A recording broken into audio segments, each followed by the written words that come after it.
I'm super excited to be here in this event. I'm really excited Demand Utopia is spreading like some kind of a fungal infection that will create the rev all over.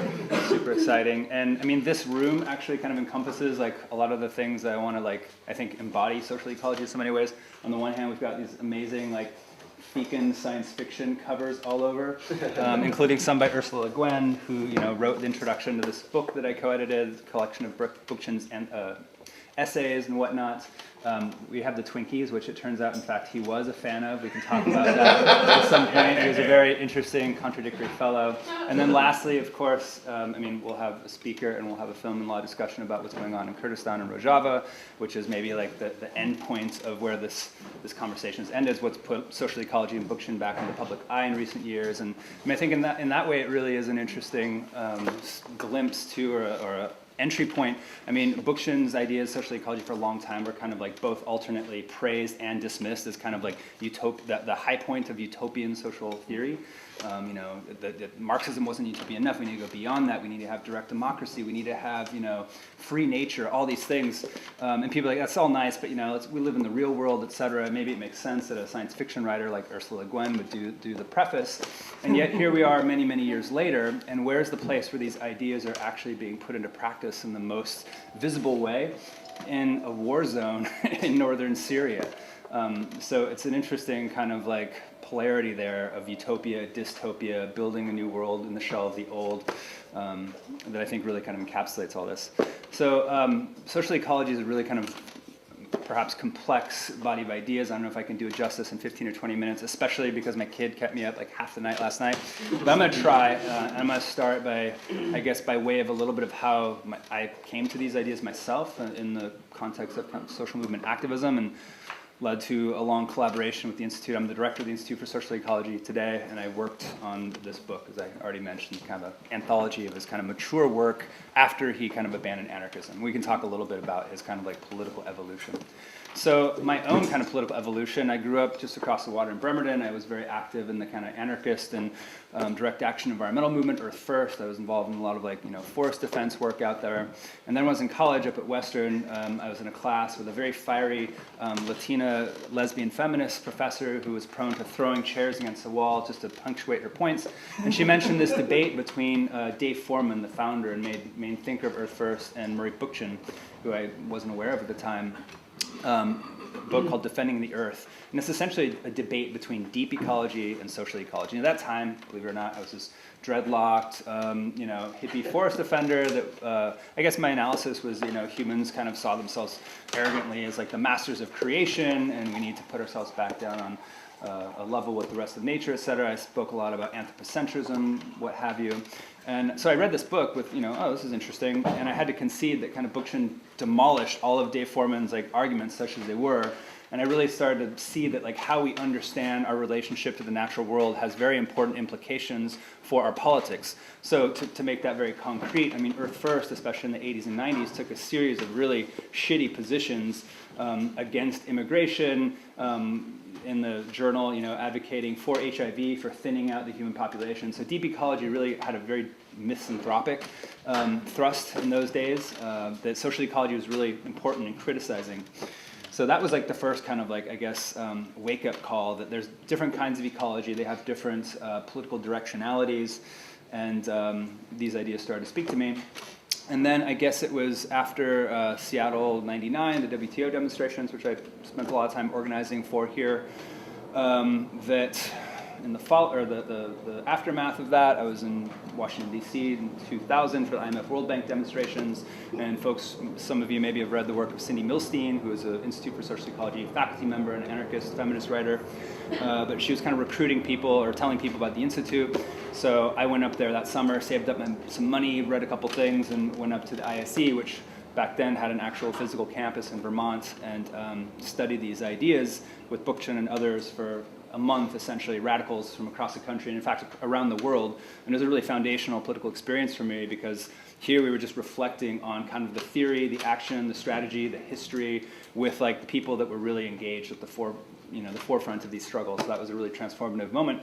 And I think the thing that she gave me at that time was a little pamphlet called Bringing Democracy Home, which was a really important intervention into the alter-globalization movement of that era, which, even the term itself is contested, right? But the anti-globalization movement, were we anti-globalization? No. Were we against corporations? Were we against capitalism? It wasn't clear, but this was a text that was trying to basically clarify the stakes, saying, okay, yeah, corporations are bad. What about capitalism?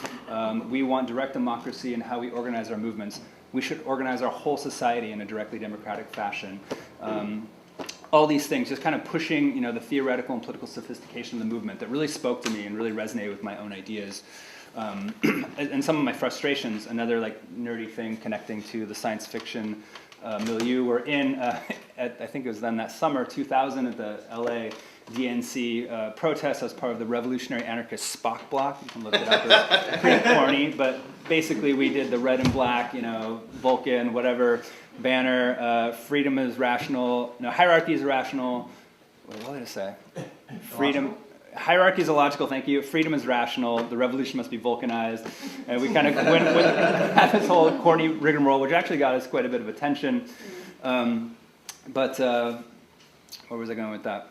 In essence, we were trying to push this movement forward and like get it to think strategically that, okay, we're talking about direct democracy as kind of an internal movement structure, and this has been the case since at least the New Left, but we've failed time and time again to translate that into a broader political program.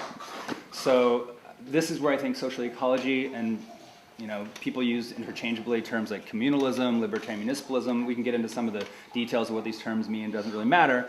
But essentially that, we've failed, I guess, as like, emancipatory activists, revolutionaries, social movement participants, to translate kind of our vision of the good society into a political program. So for me, social ecology was kind of the first body of ideas in milieu to really do that in a coherent way that spoke to me. So I went there in 2000, and it's been my kind of political intellectual home ever since, and it's been a really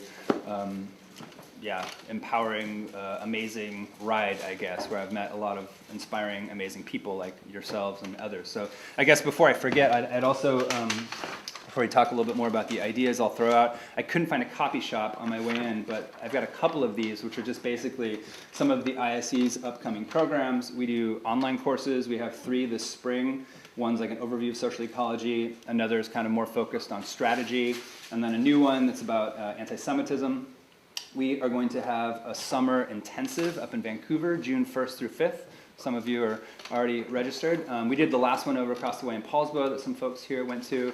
And this is basically either a weekend and or week, up to you, of engaging with radical theory, movement history, movement strategy, dialectical philosophy, nature philosophy, networking, partying, all that stuff. So if that sounds interesting to you, check it out and come up. We've got a radical history walking tour of Vancouver, classes, panels on indigenous sovereignty, all kinds of cool stuff. It's going to be cool.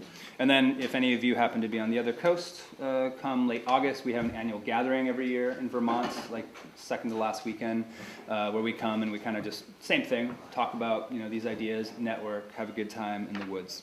So yeah, you can take one of these or just check out the website. So I guess what is social ecology? I've kind of given a snapshot, and as I said, my kid kept me up half the night, so I'm going to crib off some notes for a book talk for this thing that's more focused on Bookchin. And I mean, obviously, like Murray Bookchin, for those who don't know him, he was a very interesting, cantankerous, warm-hearted, old Jewish radical from New York, who kind of started out as a street corner orator, like in his teens, as a Marxist-Leninist radical, and then slowly became disillusioned with Marxism, especially with the suppression of democratic movements in Eastern Europe. Post-war, started to identify as an anarchist, wrote some of the kind of really important pioneering works of modern anarchist theory. If folks have ever seen a book called Post-Scarcity Anarchism, it's a really interesting reformulation of kind of modern anarchist theory. And then eventually, through debates within the anarchist movement, eventually by the 90s, starts to abandon anarchism, precisely over issues of strategy and also issues of like democracy and power, how we relate to it, we'll get to as well. So Bookchin was a super interesting guy, and he was essentially trying to come up with a new body of radical ideas that he felt would kind of better reflect the problems, the issues, and the potentialities of 20th century global life in a way that didn't just kind of like inherit as Marx himself said, the dead weight of history, the old ideologies of the past, that, we're not living in 1848, so why should our ideology reflect those conditions? Which isn't to say there isn't tons to learn from Marx. So what Bookchin did, and this was really in a dark time for I would say, the left globally in the 1950s, this was a time of, really a nasty bifurcation into Cold War sides, that both sides were very realpolitik, Stalinism and Cold War McCarthyism in the United States. He fell in with a group of people that were really trying to push these ideas forward. They started exploring utopianism, ecology, anarchism, radical democratic tradition. This group, it's not important who it was, but really started to kind of put these ideas together in a new way. But it didn't really find its kind of audience until the 1960s, and the ecological component really started to really come into its own. But one of the main things here was that a critique of, maybe some of you have heard this term, economic reductionism, the idea that, often associated with a very crude kind of Marxism, that we could just understand society solely through class analysis, which of course by this late date, everyone has understood that that's not the case. But really, kind of the theory of the left didn't speak to that reality. So he started developing the concept of hierarchy, a critique of hierarchy and social domination, which, yes, included capitalism and class exploitation, but it also included, patriarchal forms of domination, racial domination, age domination, and also had space for ecology. So one of his first important moves, and this is in the 1960s when actually the new left was kind of returning to a very kind of crude Marxism, Leninism, Maoism by the late 60s, that no, we need a broader social lens of hierarchy and domination. So that was one really important move that's kind of central to social ecology, an expanded analysis of the social world, which again, at this late date of intersectionality, maybe sounds blasé, but back then was a pretty important and foundational move.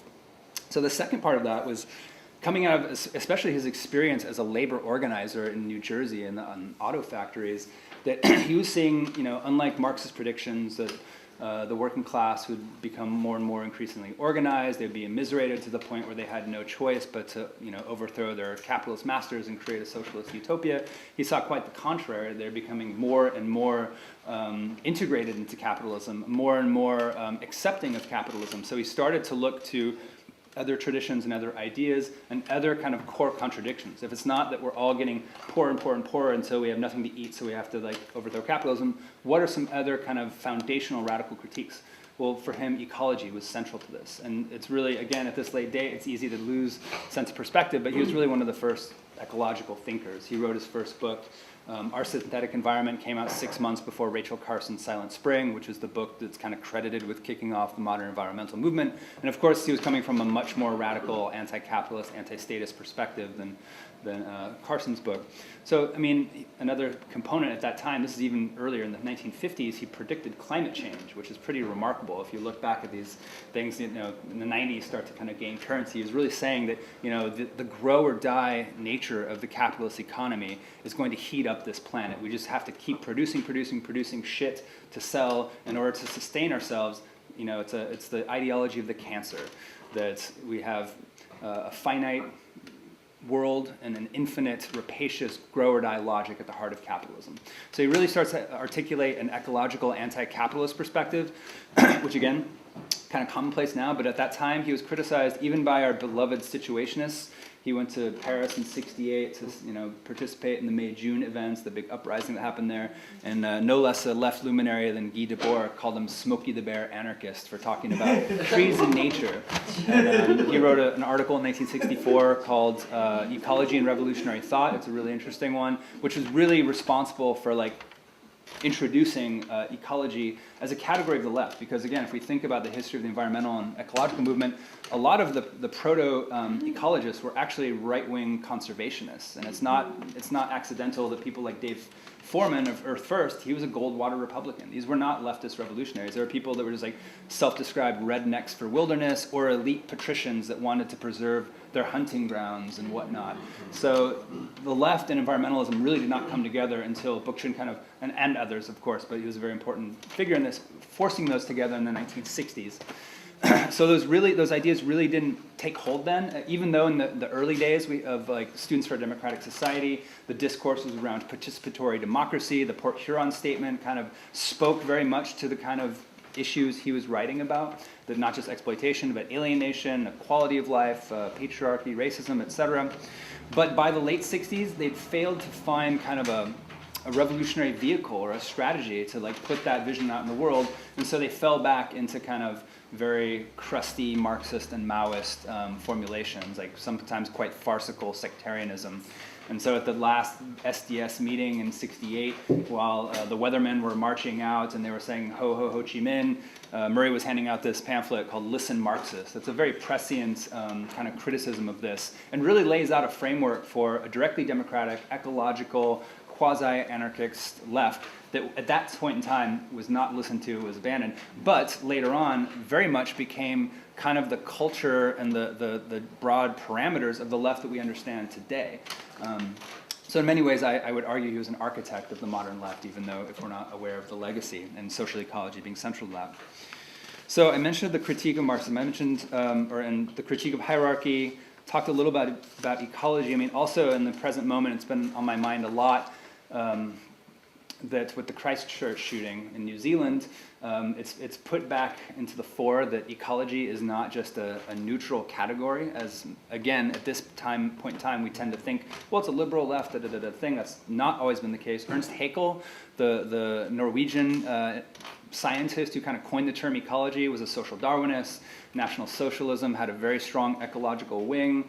There is a history of these ideas, and the right is rediscovering it, and the Christchurch shooter is only the latest in a line of people that are basically using nature to justify an intensely hierarchical and competitive view of the world and of society. So social ecology, has always argued against that, saying no, that the ecological crises that we face, I mean, this is, if you want a bedrock definition perhaps of what the social and social ecology, is that ecological problems are social problems. They can't be treated, in abstraction from that, as if we're just numbers, if we're just populations, it's overpopulation, as if it's a problem of technology, as some primitivists have argued. No, it's about the logic of society. It's not a quantitative thing. So primary amongst those, capitalism's grow or die logic, but then also a generally disempowering society where we have very little control over our lives. So that includes very little control over how we interact with nature. We may love it in the abstract sense, but we're forced to go to these capitalist jobs and sell widgets or do whatever it is, which degrade it just because we have no other choice. And we can't just all get up and go off the grid because that requires money to buy property and skills and seeds and all this stuff. And maybe we don't all want to be, whatever, off the grid farmers or whatnot. So social ecology is always articulated exactly that, a version of ecology that is intensely social. There's a line, I think it's in Remaking Society, where Bookchin kind of illustrates the difference between social and deep ecology. It's in the New York Museum of Natural History. You go through and you see the whole evolution of natural history and human culture, and then it ends up with this mirror that the most dangerous predator, man, and it's situated up in the upper, basically just south of Harlem. And he's saying, what does this say to a young black kid from Harlem that walks through this and then comes out in the mirror saying that he's the problem? Like, this is like absolutely absurd. Like someone who's been victimized by the society, who has no social power. So this is the problem with things like deep ecology, with some variations of the Anthropocene argument. Anytime people are talking about humanity in general in an abstract form, that smuggles in all kinds of problematic assumptions for where we assign blame and therefore how we get beyond the ecological crisis. So social ecology always foregrounds those social relationships, not these abstract populations. Okay, so I mentioned, Murray worked within an anarchist framework for much of his life, and then by the 1990s, he started having a series of pretty harsh polemics against folks like post-left anarchists like Bob Black, anarcho-primitivists like John Zerzan. What's that? Yeah, not directly, but yeah, the Ted Kaczynski style of ecology. And essentially, I mean, from even to the 1960s, when he was still calling himself an anarchist, he argued for the form of anarchism being direct democracy. And a lot of anarchists had this kind of critique of democracy in any way, shape, or form, and the idea that they wanted to destroy power. Whereas Murray thought, I think correctly, you can't destroy power. Power exists. It is a social fact. What you can do, what you must do, is organize it democratically, make it transparent, institutionalize it in very clear ways so that we can hold it in common. So basically, after a series of these debates, he said, fine, I'm not an anarchist, you can have it. I'm a communalist in the tradition of the Paris Commune, which he thought was a historical revolutionary experience that really spoke to the best of the revolutionary left tradition, which was essentially when the workers and citizens of Paris took it over on a neighborhood by neighborhood basis and had an short-lived anti-capitalist revolution there, the Paris Commune. So that's where communalism takes its name from. That's kind of the political vision. And it was very much centering direct democracy. He thought that the anarchist and Marxist traditions, which he'd spent most of his life had a bunch of very important things to offer, but also missed some important things. From anarchism, you have a critique of the state as an inherently oppressive institutional body, and also a concern for social and individual freedom. But at the same time, that also has a tradition of kind of like individualism, a lack of strategic thinking, and some naivete about power, arguably. Well, then the kind of Marxist realpolitik will just seize the state and use it to smash capitalism. Well, obviously the history of like the left in the 20th century shows there's some pretty big authoritarian problems with doing that, in addition to some strategic components. And then we might also add a third pole that's relevant today of social democracy.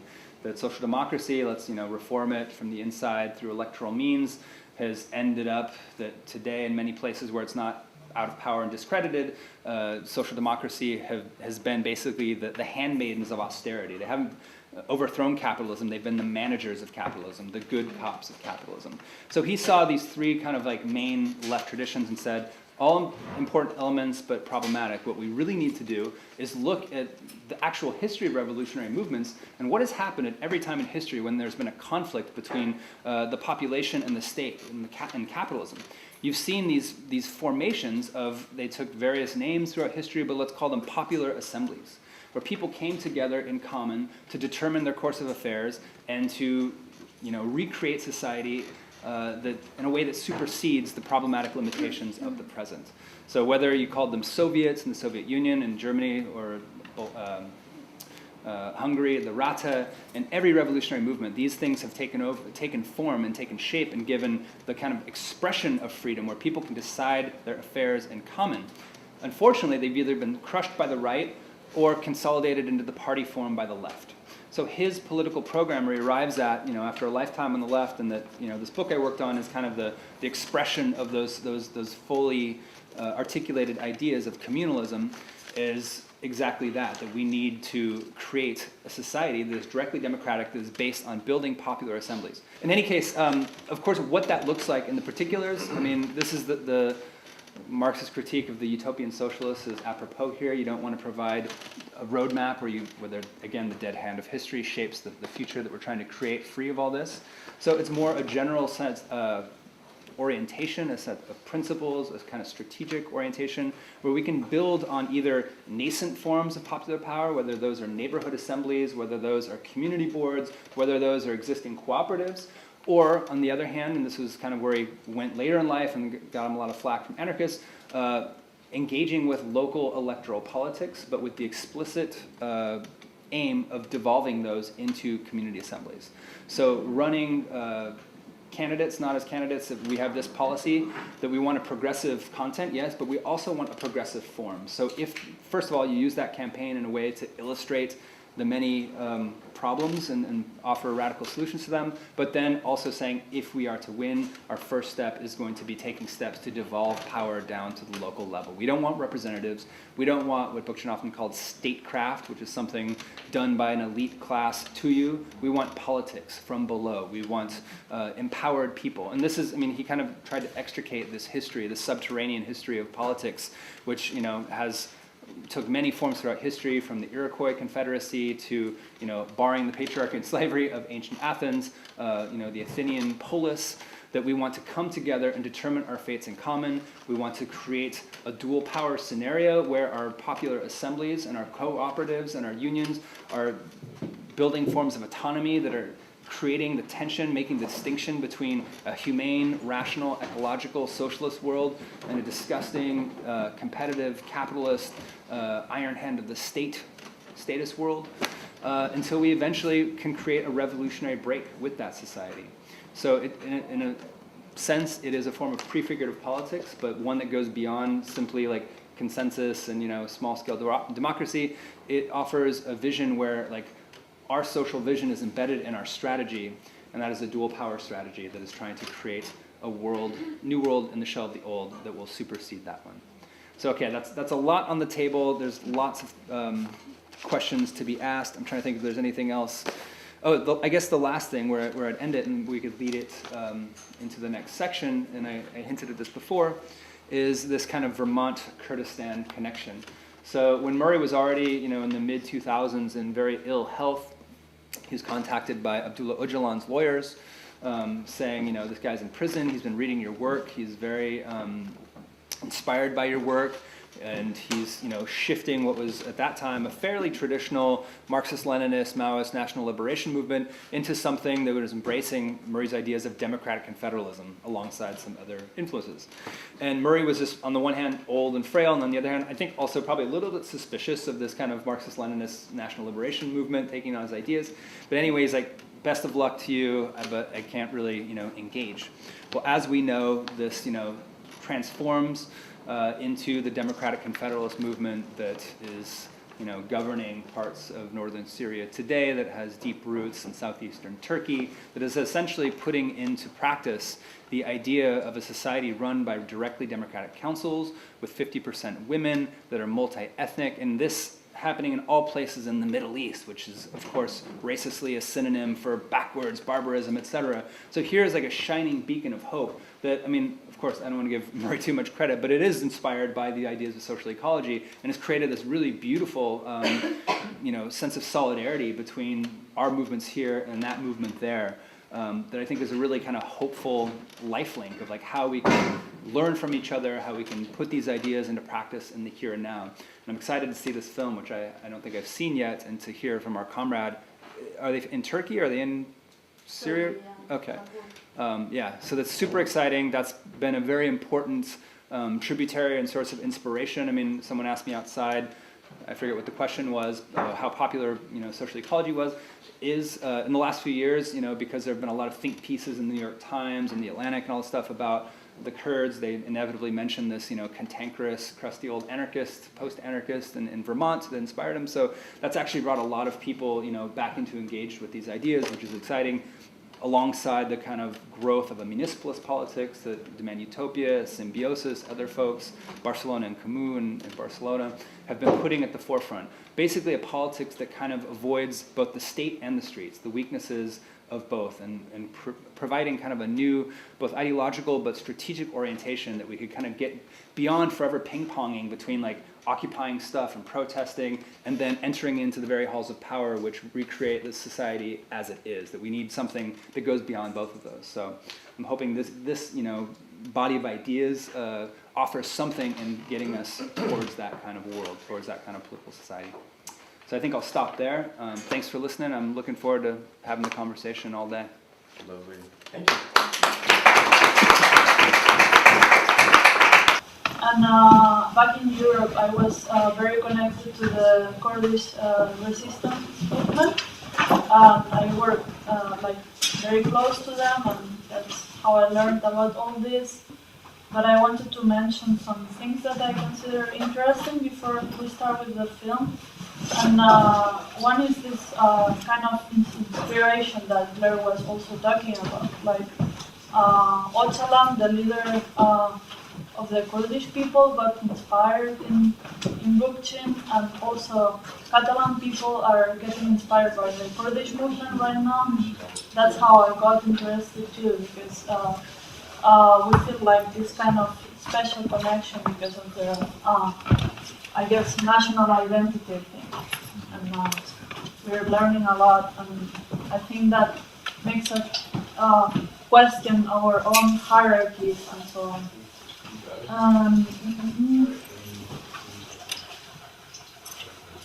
Yeah. So this documentary we're gonna watch is made by some friends of mine who have how do you call it? Like a movie production thing? Yeah, and they are called Ibardias. Maybe you can Google it. And they went to Bakur originally with the idea of going to Rojava. For those of you who don't know, Bakur is the Kurdistan occupied by Turkey. So their idea was going into Rojava. But when they were there, they started talking to people, and people were like kind of mad at them because all the anti-fascist international people were going to Bakur only with the purpose to go to Rojava. And people in Bakur were like, well, something is going on here too. And so they decided to center their movie, what is going on in Bakur, which was happening way before Rojava. Like, that was like the seed of Rojava, in a way. So they made this movie about the revolution in Bakur, which is not only about people with weapons, it's also about building cooperatives and all sorts of these social relations.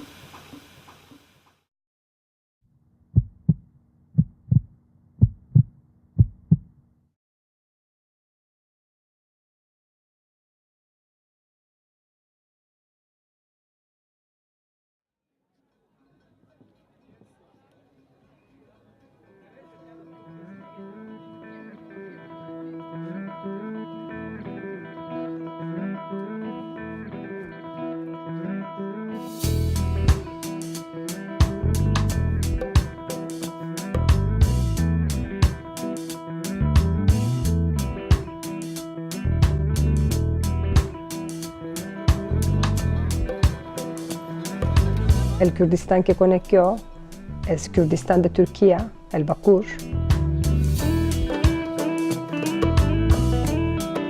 In Turkey, they don't allow any other cultures, any other languages, any other folks. It's not just fighting the Kurdish movement, or they're no longer just denying, the Kurdish language. They're destroying the cities. Nusaybin is reduced to rubble now. Cizre reduced to rubble. جبوی ام لدیجی سینیورانن سنر مالباتان پارچه دکی چاندا پارچه دکی گلان پارچه دکی باوریان پارچه دکی و درونیا jene ziyrettir parça diki. Baktığın zaman barajlar yaptırdı bizim topraklarımıza. Yaptırdığı zamanlarda ekolojik sistemi bozdu. İcare adı verilen sistemlerle farklı ülkelerden gelen tarım şirketlerine topraklarımız açıldı. Onların polisleri maaşla bizi katlediyorlar. Bizim çocuklarımızsa davalarını, Kürdistan üzerindeki zulmü, katliamı. Una característica té, el movimiento kurd a Turquía que provoque una violencia más intensa comparada con los otros tres estados donde viven los kurds.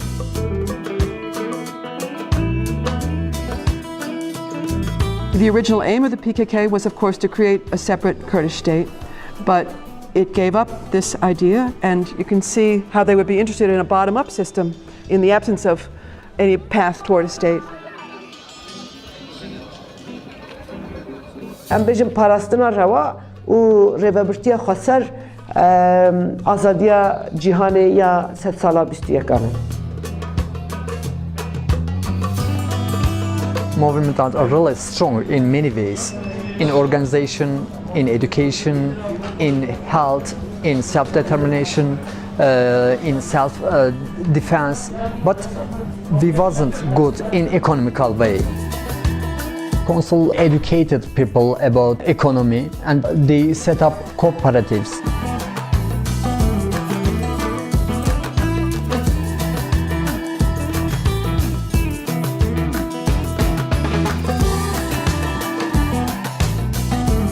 They can decide it and they can plan it and they can solve it together. That's radical democracy.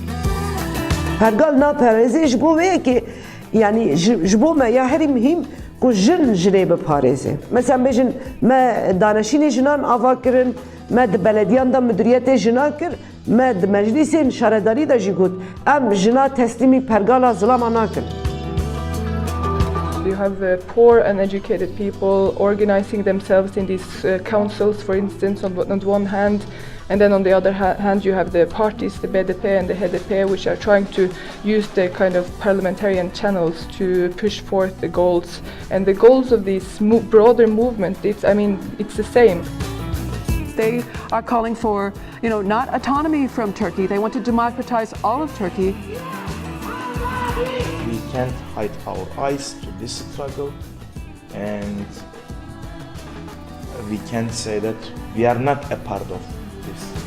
One day people will stand up and people will set up their self-determination. El moviment no està desconnectat del poble. El poble vol dir el moviment vol dir poble.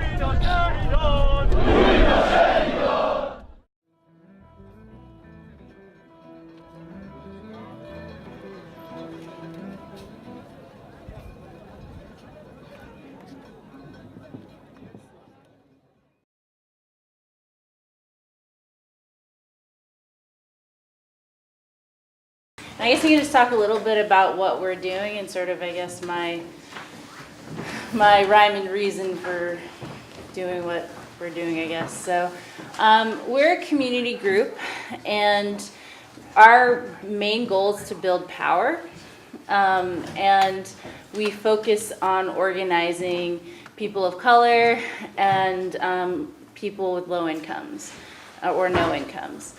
And this is not necessarily the intention, but disproportionately we organize women.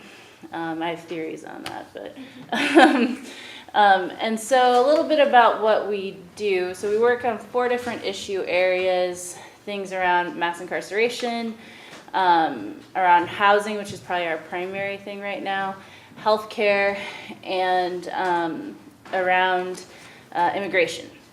And so we're probably slightly different than perhaps some of the folks in this room in the sense of we don't really use political lingo when we're working with folks and things like that. I think just on a personal level, I think it turns people off sometimes. But I think that also depends on the context, right? The way we do this is I'll find a building that has a really shitty landlord and door knock the entire building, start building relationships with people, get them to build relationships with each other. One thing that I think is really cool is you'll get situations where people have never talked to their neighbors, but they're all dealing with the same problem of their landlord being really aggressive to them, charging them a lot of late fees, trying to evict them, doing all this stuff. And so then our goal is to really just build that relationship. And then the next step is for people to sort of find their power. Because a lot of the times, a lot of the folks that I'm working with have been really beat down by not only the system, but by other people. And one thing, and this is perhaps part of the reason why I think we primarily organize women, is that a lot of the members I work with have survived domestic violence, sexual violence, and things like that. But this is sort of an outlet for them to sort of find that power and embrace it and challenge people who tend to be men. Like if you're talking about landlords, they tend to be white men who are wealthy, right? Sort of the epitome of power in our country. And so what we do is we bring people together and we do direct actions against landlords, do media pressure on landlords and things like that. And then we also sort of work within the system. It's a little, we're on the edge sometimes because I know that we're not always welcome at the table, but we sort of elbow our way to it. So an example, a couple of things that we've worked on is in 2016, our members at the time, so the first thing I had worked on with Washington was against Swedish. We pushed them to reform their charity care practices. So if you make less than 300% or less of the poverty line, then you get free healthcare essentially. And if it's between 301 to 400%, 75% off. So if you're in any of those income brackets, go to Swedish. So doing that, and so we wrapped that up and we won that. We did a lot of direct actions against Swedish. We got threats with lawsuits and stuff like that. But the thing that I really liked, I was telling this to someone yesterday, is before I started, up until this point, I had been really nervous about a lot of this stuff that just doing, because I was 24 at the time. I'm a woman of color. I'm young. And it's just like you're challenging a lot of people who, I don't come from money. Like it was a little nerve-wracking, right? And I realized we finally got to the point where one of the executives met with us. They had hired a PR firm from DC, and so we had this meeting. And he came in, and so we made him meet at our office, which is really close. It's on 18th and Yesler. And we were like, well, he came in, he's like, well, let me set the agenda. And I was like, no, this is what we're doing. This is what we're talking about. And I was really nervous about doing that, just like that moment. But then he physically jumped back in his seat, and he just listened. And so what I kind of, what I learned from that moment is that if you're really just confident and set, if you really believe that what you're doing is right, and you make no bones about it, and you're just kind of confident, that really gets you very far, because people don't expect that, especially of a group of 6-year-old women who are on disability or single moms or whatever. They don't really expect that dynamic. And so my goal is to really bring that out in my members and my organizers as well, because all of our organizers have lived experiences around either they've been incarcerated or they've been evicted. So just really sort of bringing that out, and we're building this little power base. And so after we'd finished that campaign, we decided, my members were like, well, let's work on something around housing. And I didn't know much about housing other than it sucks. And that's about it at the time. And so what I did was we did a survey of a bunch of members and their friends and stuff. We found that 90% of people said the high move-in cost were a barrier to getting into housing. So we were like, well, let's push for payment plans. And a lot of the way that we do these things is that we're really, I will toot our own horn, we're really good at capturing the narrative. Because I think it's really important for any of the work that you're doing is to think about how are you communicating this real life struggle with people who may have not ever had that struggle but have a little bit of empathy in them, right? And so that's a lot of what we do. We work on how do you share your story in a compelling way, how do you get things out there. So we've done, so we pushed for payment plans in the city of Seattle. And the thing that was unique about that campaign was up until that point, a lot of tenant rights things that had happened always involved the landlords, right? The landlord groups there would be a stakeholder process. It would be a 3-year-long thing, and then they'd get something really watered down, right? And I mean, I think there's a lot of reasons for that. I think part of it is because when you're pushing on an issue that is not the majority, it can get hard to make really big strides. But so we kind of came in at an opportune time when you're starting to talk about a place where we're becoming majority renters, right? So, but we were just we don't want to do a stakeholder group, fuck that, right? And so we pushed for this payment plan legislation, and I remember announcing it at the end of July in 2016. I remember it because it was in our office. We don't have AC, and it was 90 degrees. So I was when our office used to be a hot yoga studio, so it was really hot in there. And so, and the landlord groups didn't know who we were at the time, and they were really just sort of thrown off. And we had done a report, right? I really also think data is really important for a lot of the work, because it's the data's out there, public records are out there, surveys, you can really, again, tell that story with data. And we were able to push this legislation to where, like, if your lease is 6 months or longer, you get a 6-month payment plan for your security deposit and last month's rent. If your lease is shorter, then the payment plan's shorter. But it was a big fight. Like, it would get to the point where, like, it would be like we were competing with the landlord groups about who could get to City Hall first and who could, like, get their people lined up for public comment, right? It got a little out of hand to where people were showing up 3 or 4 hours before a city council hearing, right? But the thing is like, you know, you're organizing, I mean, for me, like, it was like I'm organizing people who had never really felt that they had power, and then they start seeing, like, them sharing their story is getting, like, politicians, elected officials, the media to start paying attention, right? So people are super motivated. And we got that passed by December. And so we were like, cool, what about repealing the ban on rent control? Let's do that. And some eviction reform, why not? So we had gotten those 2 bills introduced last year. And man, the rent control hearing was very interesting. Because again, the landlord groups are all trying to do the same thing that we're doing, right? They're trying to organize their folks and all that stuff. They are not good at communicating narratives, though, so that's good.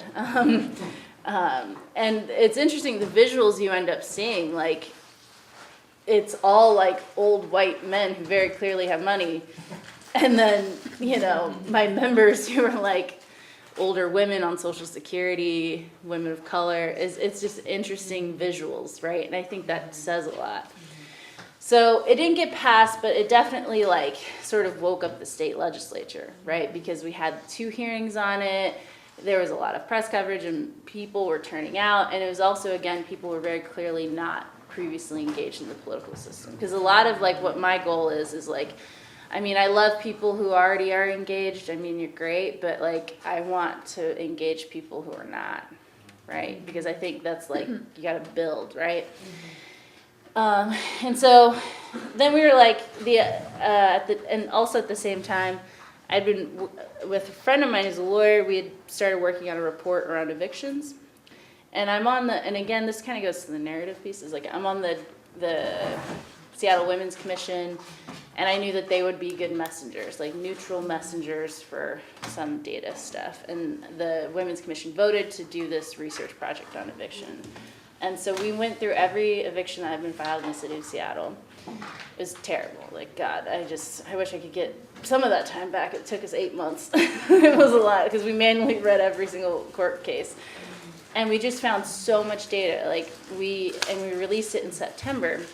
And we found that, like, you know, most people were evicted for being behind a month or less on rent. And we found people who died by suicide during the eviction process. I mean, it was just like, very intense, like really showing how bad and just backwards our process is. And at the same time, because the thing I realized in the legislative session is that you got a lot of legislators who are homeowners or landlords themselves, and they don't really know what it's like to be renters. They don't know what it's like to fall behind on your rent or be evicted. And so at the same time, we had just been trying to do a lot of stories around eviction. Like our members did some videos that we put out on our Facebook about their experience, like a couple folks who've been evicted and ended up sleeping in their cars afterwards, just stuff like that to really just get that out. And again, the goal is to control the narrative, right? And we ended up getting legislation introduced this year, again, that would reform the eviction process, but it's really close to passing. Like, it's the train's kind of already left the station. And I know that because, like, I've snuck onto some calls that the landlords did, got some of their call-in info, listened to them. And, like, they definitely understand the 2 things that we're doing, the narrative and the data. Like, but the thing is, I don't think, well, one, the data thing's not going to help them, right? Because I'm not playing with the numbers, right? Like, it's just, the numbers are the numbers, right? And then the narrative thing, again, you know, there were landlords who would testify. Like, one landlord was like, people of color. He didn't use people of color. He used a more disparaging term, but he said that the reason why people of color were getting evicted was because of drugs, alcohol, and psychosis. He testified to that. Wow. So, you know, we put that video out and was like, hey, everyone, this is what the landlords are saying. And we really highlight, because, like, one of the things And this was something I still feel a little frustration at, which is why I feel like, we're on the line of working within and working without it, working in and out the system, is that, like, in the legislative process, so they have stakeholder groups, right? So I'd be there. And I know that a lot of the legislators don't even want me there. The landlords definitely didn't want me. They tried kicking me out multiple times. It's just like, the thing that's a struggle is that, a lot of these legislators, they just want to just do the easy thing. They just want to, like, kind of keep, like, nibble around the edges of the status quo. But that's not what the community wants. But you can create situations where there's so much political pressure where they can't derail something. Like, it's gonna happen. And the thing that's great is, like, this eviction reform, we're gonna go from a 3-day pay or vacate to a 14-day pay or vacate. You're gonna make it to where, landlords didn't have to accept the money after 3 days. Now they do up to 5 days after the court judgment. Right now, judges don't have any discretion, so you could be in the hospital and you didn't pay, you're still getting evicted. Where if this bill passes, they're gonna take that into account and give you 3 months to catch up on your rent, and just a whole bunch of other little things. Some things I don't think the landlords have caught on. I'll celebrate those after the bill passes. I've already, like, got in my head, like, the emails that I'm gonna send to some of the lobbyists being like, you didn't pick up on this or this or this. But but the thing also is, like, for us, it's about, like, pushing, and compared to people who I think consider themselves lobbyists, like, I have to register as a lobbyist, but I don't really think of myself as one. It's because I'm not trying to make friends with legislators. Like, my goal is to just beat them over the head, push them into a corner to where they just don't really have much option other than to do at least most of what I want, right? And the other thing for us, and the thing that we're going to start doing, and this is something that you guys can get engaged. Well, when we announce the specifics, I'll hit y'all up.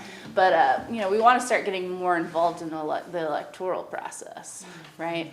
You have initiatives in Washington State, right? You have, like, people. It's the barrier to at least filing to run is not, like, insurmountable.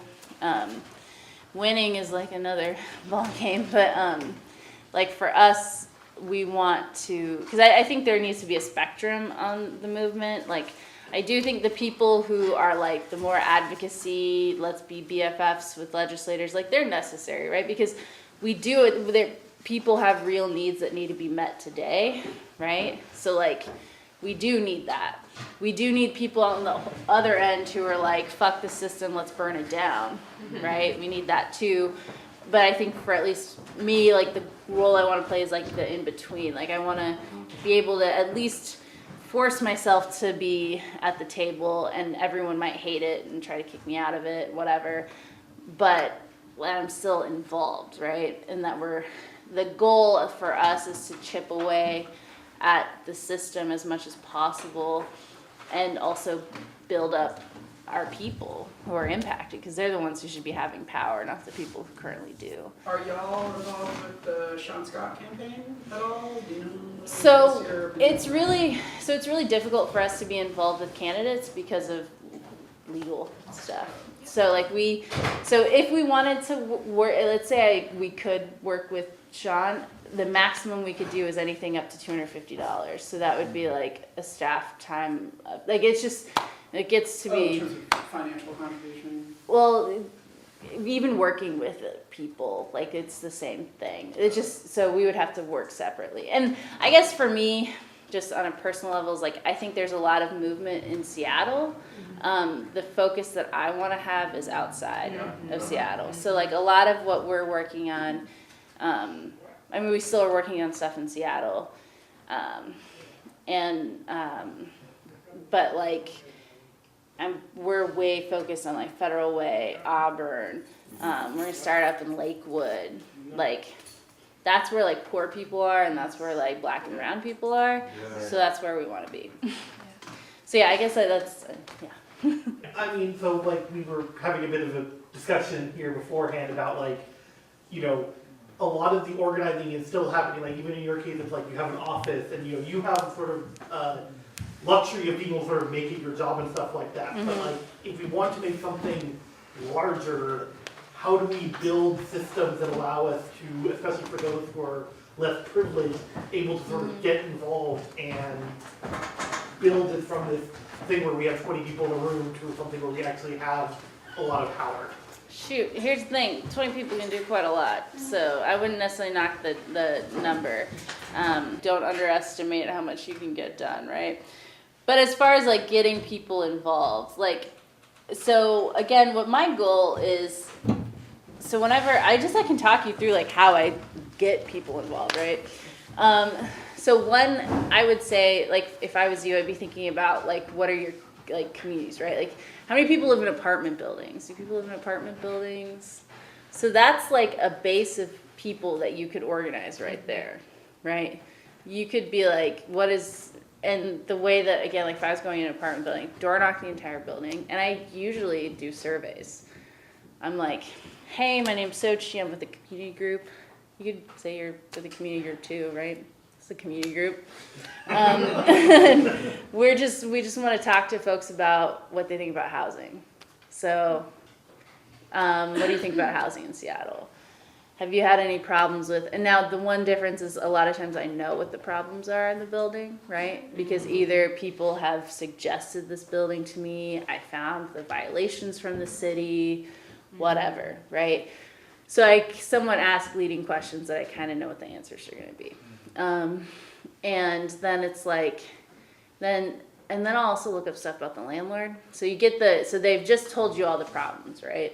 Now the benefit I have is a lot of times, a lot of folks are going to talk to me because it's like, I'm door knocking. I mean, I don't look like a rich white dude, so that helps, right? And so people are just open. You know, I also grew up in the South, so I think I'm just good at getting people to talk to me, right? And so that's one of the few benefits from living there.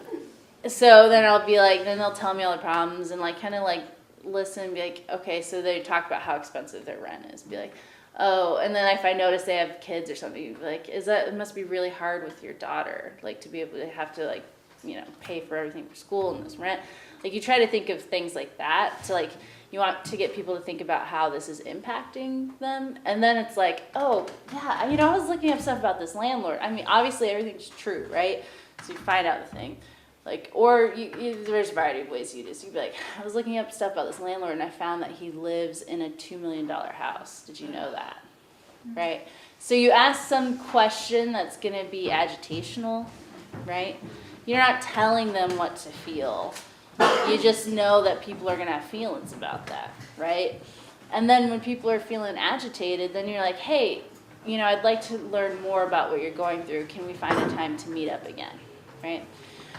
Or the other situation is like people who are in somewhat of a crisis, like I'll meet with them and try to help them navigate it. You know, like if they're facing eviction. So another example is like, I have a friend of mine who's a lawyer who will refer people to me who they're dealing with some issue. And so then it's like I help them through that. And in the sense of like, okay, an example would be, and Justin went to this protest, is a landlord who was trying to evict someone who a property manager gave a tenant an eviction notice because of her 18-year-old son being an unauthorized occupant. He just turned 18, so it was like unauthorized occupant, you gotta go, which is legal, but fucked up, right? No. And everyone's gonna think that. So then we did a protest, there was media, and that made the landlord back off. But then the thing the benefit that tenant had was that she was like, sharing my story, joining the movement, like we're gonna get shit done. And like, I don't want just my own problems solved. I want to like change this law, right?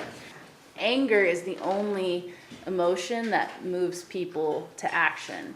So a lot of what I do is to try to like sort of find that anger and agitation and use that, I guess. Related to anger, I totally agree. I was once told by another organizer, though, to like stop organizing from a place of anger and like try organizing from a place of love. And like I had some feelings about that. I wonder how you feel about that. Well, I think you can do both. I have an immense love for my members, right? And I mean, I guess love in the sense of like I don't want people to be experiencing homelessness. I want people, you know, like, and it's emotionally hard sometimes for you, like you're working with people very closely, you're experiencing a lot of things, but fuck, anger. I'm angry about the system. So I don't know if I agree with that. I think you mentioned like a really interesting strategy that I find really compelling. Is like a lot of us here in this room like fall pretty much pretty close to the side of like anarchism. Like we should not have to rely on the state to get our stuff done. But you know, my kind of thought is like similar to what you said is like there's this real politic, like the state exists, right, and the legislature often fucks us over. But I find it really compelling. What you said is like you're not there to make friends with them, you're to beat them over the head, and back them into a corner to give you what you want.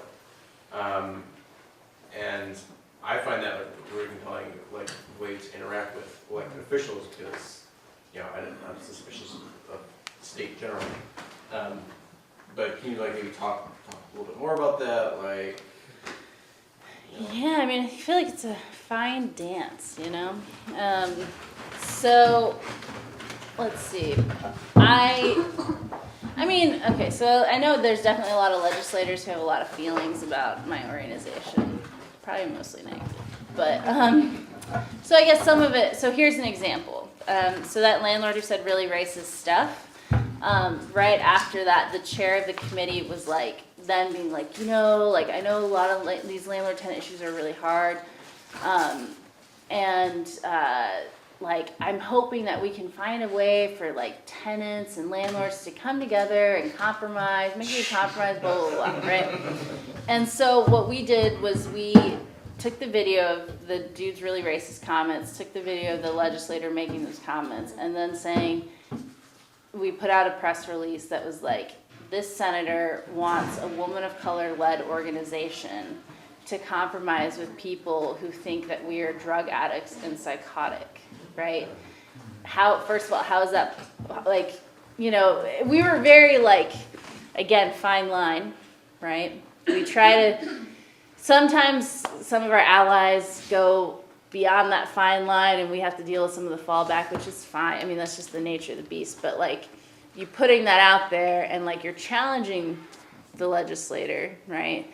But in a way that's like hopefully not going to make them slam their door, or at least forever. But in a way that's, but honestly, the main people that we're trying to talk to is not even them. It's their fucking voters, right? Like at the end of the day, I think every single legislator knows that that if you know how to door knock and you know how to organize, you can fuck up an election, right? And the thing that we're trying to make clear, and I think we had a couple things kicking where I think this year we will, is that we have the ability to do that, right? And so my hope, maybe in a month I'll be able to tell you specifically what I'm talking about, but my hope is by the end of the year to where like, because like, just another example of something that happened this year is the NAACP sent a letter to the legislature telling the legislature that they were upholding white supremacy for every legislator that voted against the eviction reform, that they were upholding white supremacy, which, whew, that blew up. I don't think I would have expected the legislators to just roll with it, right? Because I assume that they get a lot of hate. Guess they don't.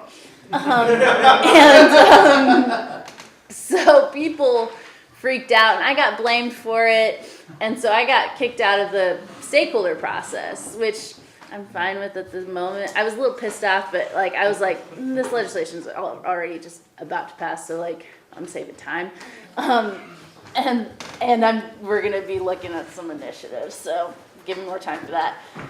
But so it's like, I don't know, it's just a fine line. But yeah, I don't think you ever have to try to be friends with lawmakers. Even the people who are allies, I don't really view as friends. Yeah. You're a temporary ally. You'll probably do something that'll piss me off. So.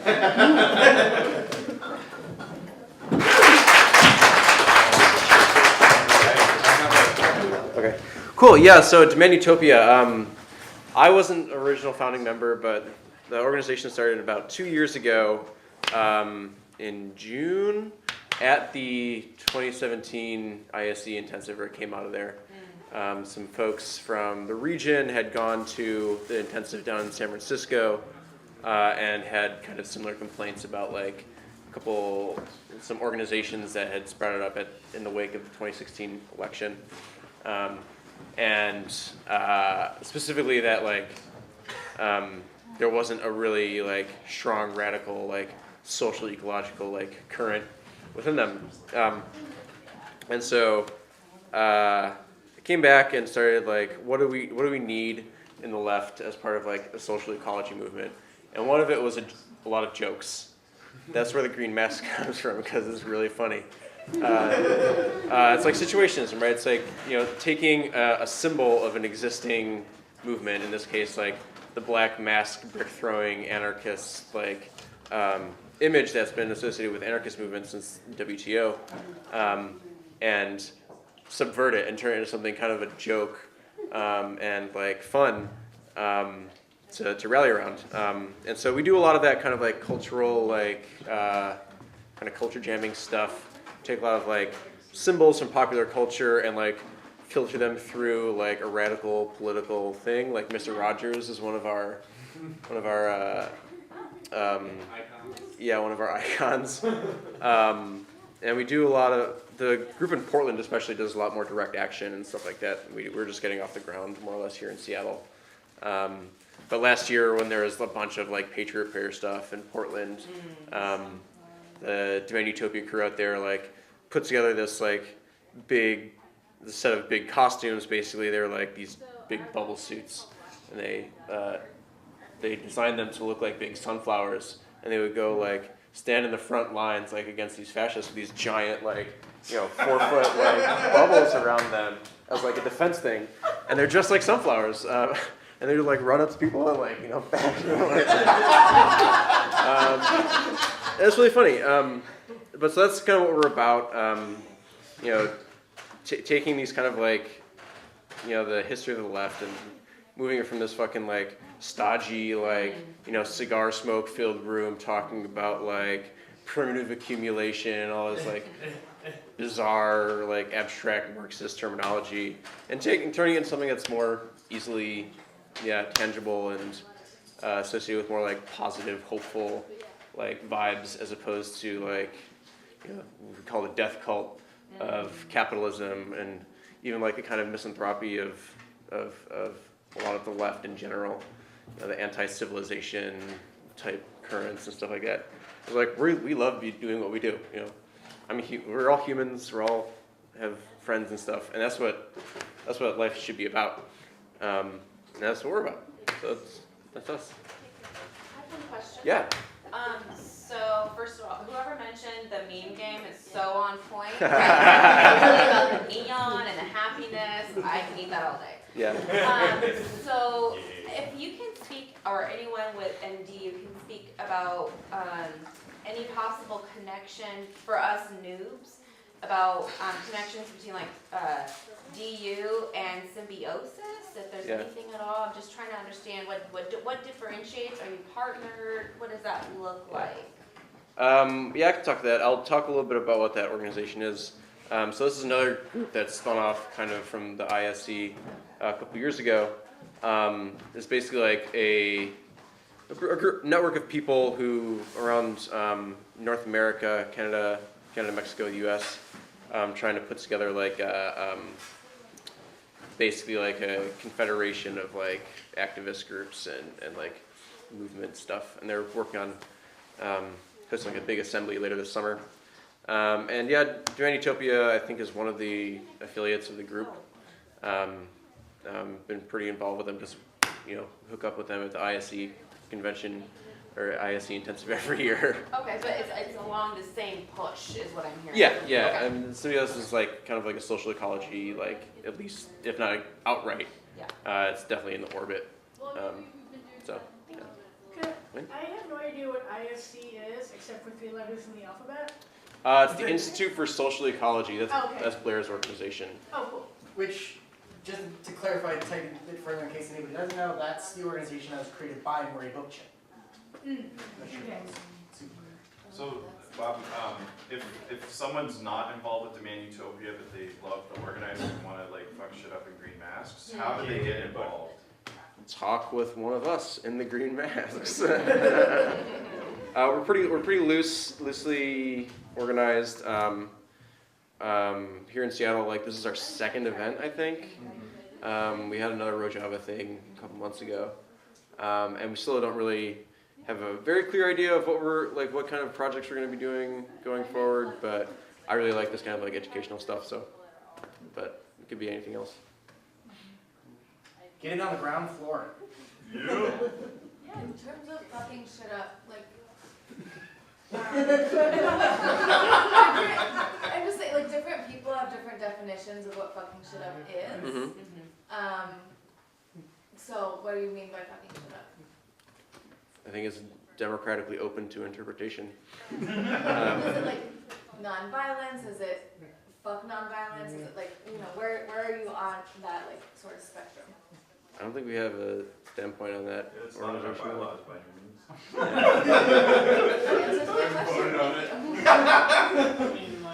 Focusing more on the reconstructive social stuff, right? Like let's go out and plant a garden or something like that, as opposed to let's go out and take baseball bats to the nearest Starbucks. Just because, I mean, that builds more community, I think, and like it's more like constructive towards like, the growing the new institutions out from where we are. But that's my thought.